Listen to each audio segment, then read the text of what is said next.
Hello guys, ರಿದಿಶ್ ಫುಡ್ಗೆ ಮತ್ತೆ ಸ್ವಾಗತ. ಇವತ್ತು ನಾನು ಕುಂದಾಪುರ ಸ್ಟೈಲ್ ಚಿಕನ್ ಸುಕ್ಕ ಮಾಡ್ತಿದ್ದೇನೆ.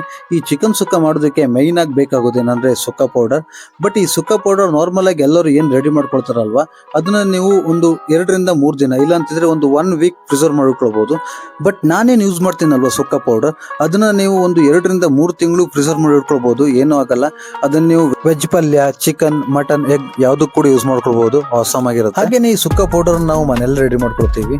ಈ ಸುಕ್ಕ ಪೌಡರ್ ಹೇಗ್ ಮಾಡೋದು ಅಂತ ಹೇಳಿ ಇದನ್ನ ನನಗೆ ನನ್ನ ಅಮ್ಮ ಹೇಳಿಕೊಟ್ಟಿದ್ದು. ಇನ್ ಕೇಸ್ ನಿಮ್ಗೆ ಸುಕ್ಕದ ಪುಡಿ ಹೇಗ್ ಮಾಡೋದು ಅಂತ ಬೇಕಿದ್ರೆ ಕಮೆಂಟ್ ಮಾಡಿ ಸುಕ್ಕದ ಪುಡಿ ಅಂತ. ನಾನು ನೆಕ್ಸ್ಟ್ ವಿಡಿಯೋದಲ್ಲಿ ಈ ಸುಕ್ಕದ ಪುಡಿ ವಿಡಿಯೋನ ಮಾಡಿ ಪೋಸ್ಟ್ ಮಾಡ್ತೀನಿ. ಈಗ ಚಿಕನ್ ಸುಕ್ಕ ಹೇಗ್ ಮಾಡೋದು ಅಂತ ನೋಡೋಣ ಬನ್ನಿ. ನಾನಿಲ್ಲಿ 1 kg ಅಷ್ಟು ಚಿಕನ್ ತಗೊಂಡಿದ್ದೇನೆ, ಸ್ಕಿನ್ ಔಟ್. ಇದನ್ನ ಆಲ್ರೆಡಿ ವಾಶ್ ಮಾಡಿ ಇಟ್ಕೊಂಡಿದ್ದೇನೆ. ಹಾಗೆ ಅದ್ರ ಜೊತೆಗೆ ಒಂದು 4 ಈರುಳ್ಳಿ ಬೇಕು. 1 kgಗೆ 4 ಈರುಳ್ಳಿ, ಹಾಗೆ 2 ಟೊಮೆಟೊ, ಮತ್ತೆ 2 ಬೆಳ್ಳುಳ್ಳಿ, ಮತ್ತೆ 4 ಹಸಿ ಮೆಣಸು ಎಲ್ಲದನ್ನ ಚೆನ್ನಾಗಿ ಕಟ್ ಮಾಡಿ ಇಟ್ಕೊಂಡು, ಹಾಗೇನೆ ಅದ್ರ ಜೊತೆಗೆ 1 ಇಡೀ ತೆಂಗಿನಕಾಯಿ ತುರಿ. ನೆಕ್ಸ್ಟ್ ಇದೆಲ್ಲ ರೆಡಿ ಆದಮೇಲೆ ಒಂದು ಪಾತ್ರೆ ತಗೊಂಡು ಪಾತ್ರೆಗೆ ಒಂದು 5-6 ಸ್ಪೂನ್ನಷ್ಟು ಎಣ್ಣೆನ ಹಾಕಿ, ಆಮೇಲೆ ಅದಕ್ಕೆ ಬೆಳ್ಳುಳ್ಳಿನ ಹಾಕಬೇಕು. ಬೆಳ್ಳುಳ್ಳಿ ಹಾಕೊಂಡು ಲೈಟಾಗಿ ಫ್ರೈ ಮಾಡ್ಕೊಳ್ಳಿ. ಬೆಳ್ಳುಳ್ಳಿ ಲೈಟಾಗಿ ಫ್ರೈ ಆಗಾದ್ಮೇಲೆ ಆಲ್ರೆಡಿ ಕಟ್ ಮಾಡಿ ಇಟ್ಕೊಂಡಿರೋ ಈರುಳ್ಳಿನ ಹಾಕಬೇಕು.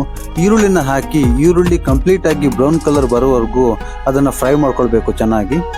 ಈ ಥರ ಬ್ರೌನ್ ಕಲರ್ ಬಂದಾದ್ಮೇಲೆ ಮತ್ತೆ ನಾವು ನೆಕ್ಸ್ಟ್ ಅದಕ್ಕೆ ಟೊಮೆಟೊ ಮತ್ತು ಹಸಿಮೆಣಸನ್ನು ಹಾಕೊಳ್ಬೇಕು.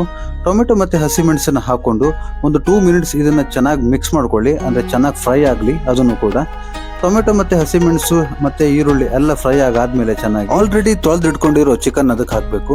ಚಿಕನ್ ಅದಕ್ಕೆ ಹಾಕ್ಕೊಂಡು 1 ಸ್ಪೂನ್ನಷ್ಟು ಉಪ್ಪು, ಒಂದು ಅರ್ಧ ಸ್ಪೂನ್ನಷ್ಟು ಅರಿಶಿಣದ ಪುಡಿ, ಹಾಗೆ 1 ಸ್ಪೂನ್ನಷ್ಟು ಶುಂಠಿ ಬೆಳ್ಳುಳ್ಳಿ ಪೇಸ್ಟ್, ಇದೆಲ್ಲದನ್ನ ಹಾಕ್ಕೊಂಡು ಚೆನ್ನಾಗಿ ಮಿಕ್ಸ್ ಮಾಡ್ಕೊಳ್ಳಿ. ಒಂದ್ಸಲ ಚೆನ್ನಾಗಿ ಮಿಕ್ಸ್ ಮಾಡ್ಕೊಂಡು ಆದಮೇಲೆ ಚಿಕನ್ ಬಾಯ್ಲ್ ಆಗೋಗ್ಬೇಡಿ, ಒಂದು 15-20 ಮಿನಿಟ್ಸ್ ಆದರೂ ಬೇಕಾಗುತ್ತೆ ಚಿಕನ್ ಬಾಯ್ಲ್ ಆಗೋಕ್ಕೆ. ಚಿಕನ್ ಈ ಥರ ಕಂಪ್ಲೀಟಾಗಿ ಬಾಯ್ಲ್ ಆಗಿ ಚಿಕನ್ ನೀರಿನ ಅಂಶನೆಲ್ಲ ಬಿಡುತ್ತೆ. ಅದಾದಮೇಲೆ ನಾನು ಹೇಳಿದ್ನಲ್ವ ಸುಕ್ಕದ ಪುಡಿನ ಹಾಕೊಳ್ಬೇಕು. ನಾನಿಲ್ಲಿ ಒಂದು 3 ಸ್ಪೂನ್ನಷ್ಟು ಹಾಕೊಂಡಿದ್ದೀನಿ ಸುಕ್ಕದ ಪುಡಿನ ಹಾಕೊಂಡು ಚೆನ್ನಾಗಿ ಒಂದ್ಸಲ ಮಿಕ್ಸ್ ಮಾಡ್ಕೊಳ್ಬೇಕು. ಅದನ್ನು ಮಿಕ್ಸ್ ಮಾಡ್ಕೊಂಡು ಆದಮೇಲೆ ಆಲ್ರೆಡಿ ತುರಿದಿಟ್ಕೊಂಡಿರೋ ಕಾಯಿನ ಅದಕ್ಕೆ ಹಾಕೊಳ್ಬೇಕು. ಕಾಯಿನ ಅದಕ್ಕೆ ಹಾಕೊಂಡು ಚೆನ್ನಾಗಿ ಇದನ್ನು ಕೂಡ ಮಿಕ್ಸ್ ಮಾಡ್ಕೊಳ್ಬೇಕು. ಎಲ್ಲದನ್ನು ಕೂಡ ಕಂಪ್ಲೀಟಾಗಿ ಮಿಕ್ಸ್ ಮಾಡ್ಕೊಂಡಾದ್ಮೇಲೆ ಅದ್ರ ಉಪ್ಪು ಖಾರ ಒಂದ್ಸಲ ನೋಡಿ, ಯಾಕಂದರೆ ನಾವು ಕಾಯಿ ತುರಿ ಹಾಕ್ತೀವಲ್ವ, ಅದು ಸ್ವಲ್ಪ ಸ್ವೀಟ್ ಬರುತ್ತೆ.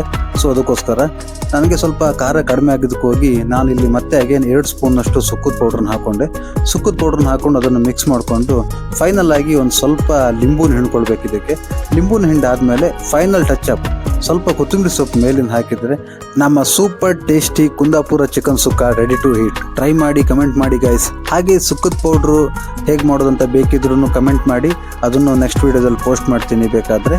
ಹಾಗೆಯೇ ನೀವು ಇನ್ನೂ ನಮ್ಮ ಚಾನಲ್ಗೆ ಸಬ್ಸ್ಕ್ರೈಬ್ ಆಗಿಲ್ಲ ಅಂತಿದ್ರೆ ಸಬ್ಸ್ಕ್ರೈಬ್ ಮಾಡಿ ಗೈಸ್. ಇದೇ ಥರದ ಟೇಸ್ಟಿ ಹಾಗೆಯೇ ಈಸಿ ರೆಸಿಪೀಸ್ಗಳನ್ನ ಪೋಸ್ಟ್ ಮಾಡ್ತಾನೆ ಇರ್ತೀನಿ. ಲೈಕ್ ಮಾಡಿ, ಶೇರ್ ಮಾಡಿ, ಕಮೆಂಟ್ ಮಾಡಿ ಗೈಸ್. Thank you.